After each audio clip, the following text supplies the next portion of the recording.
Have you ever noticed that persistent, nagging feeling of just not enough? Well, today we are diving into this explainer to look at the unseen engine driving that exact feeling. And spoiler alert, it's actually a deeply ingrained neurobiological survival mechanism. It is absolutely not a character flaw. It really brings up this wild paradox, right? Why do highly driven people with immense objective stability, still feel like they're just scraping by, practically surviving paycheck to paycheck? Like, why doesn't success actually cure that anxiety of losing it all? Dr. Brené Brown hit the nail on the head when she noted that worrying about scarcity is basically our culture's version of post-traumatic stress. You see, it's like an old operating system installed when we were young, back when resources might have been genuinely limited. And for a lot of us, well, that system has just been running on default ever since.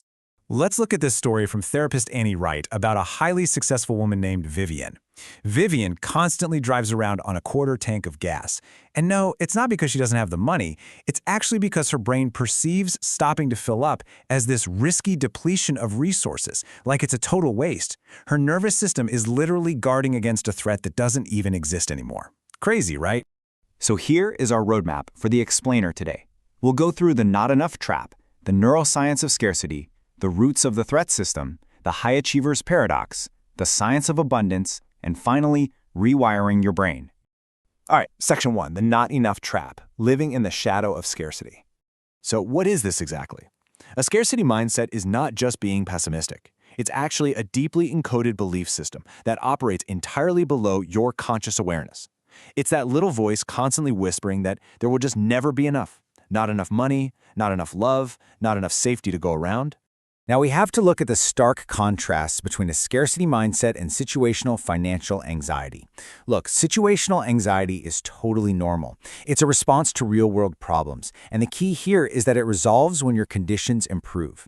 But a scarcity mindset, especially one rooted in childhood, it completely resists updating.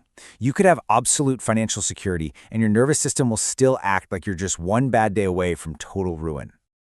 Moving on to section 2. The neuroscience of scarcity, the biology of threat. Researchers actually call this the bandwidth tax. Basically, scarcity involuntarily hijacks your attention, and it creates this zero-sum thinking pattern. I mean, think about it. When your brain is hyper-focused on an immediate perceived lack, stepping back to make strategic long-term plans becomes practically impossible. To put it into perspective, chronically feeling like there's not enough literally suppresses your prefrontal cortex. That's the logical planning part of your brain.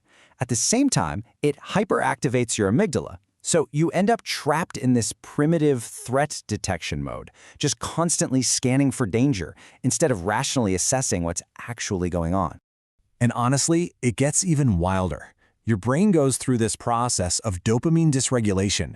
You literally become chemically dependent on the stress of protecting your position. So instead of giving you a nice dopamine hit when you achieve something new and exciting, your brain only rewards you when you successfully avoid a loss. You kind of become addicted to competitive anxiety. Okay, section 3, roots of the threat system, where not enough begins. So where does this all start? Well, when you grow up in an environment of chronic material or emotional scarcity, your developing nervous system learns to code not enough as the absolute default state. And this leads to some profound hypervigilance. Your body starts scanning for signals of resource depletion the same way it would look out for a physical predator in the wild. Now, this is absolutely crucial to understand. Scarcity trauma is not a personal failing. It's actually a highly rational, adaptive response to early systemic trauma, maybe poverty or unpredictable caregiving. It was a defense mechanism that genuinely helped you survive back then. The only problem now, it just hasn't turned off. That brings us to section 4, the high achievers paradox, when success feels like survival. These symptoms can be really tricky, especially for successful folks. In high-achieving individuals, things like the inability to delegate tasks or just take a rest often masquerade as virtues, being diligent or highly efficient. But internally, you aren't actually driven by a passion. You're kind of running scared, essentially using workaholism as a form of disaster insurance. Let's look at the flip side in section 5, the science of abundance, expanding the possibility space. The amazing thing is that rewiring your brain for abundance literally shifts your brain chemistry. Instead of only rewarding you for protecting what you have in some zero-sum game, an abundance-wired brain releases dopamine when you seek out new opportunities, when you collaborate, and when you genuinely celebrate the success of others. It's a total game changer. Making this shift fundamentally enhances your prefrontal regulation. Suddenly you start seeing challenges as opportunities rather than threats. You're freed from that paralyzing fear of failure. It encourages you to take strategic risks, and ultimately it really just opens the door to a significantly happier, more fulfilling life. And finally, Section 6, Rewiring Your Brain, Real-Time Neuroplasticity. So how do we actually do this? Dr. Sydney Ceruto's clinical strategy shows us that you can't just sit there and repeat affirmations. You have to interrupt the scarcity response exactly when the trigger happens. Like when you feel that jealous tightness in your chest over a coworker's success. Actually, that right there is your window of neuroplasticity. You interrupt it, engage your prefrontal cortex, and install a new, abundant interpretation in real time. And beyond that clinical rewiring, you can practice daily behavioral strategies to train your brain. Deliberately let yourself experience sufficiency. Go ahead and fill your gas tank all the way to full. Take a real, uninterrupted lunch break. You have to repeatedly teach your nervous system that you are finally safe enough to just inhabit the present moment.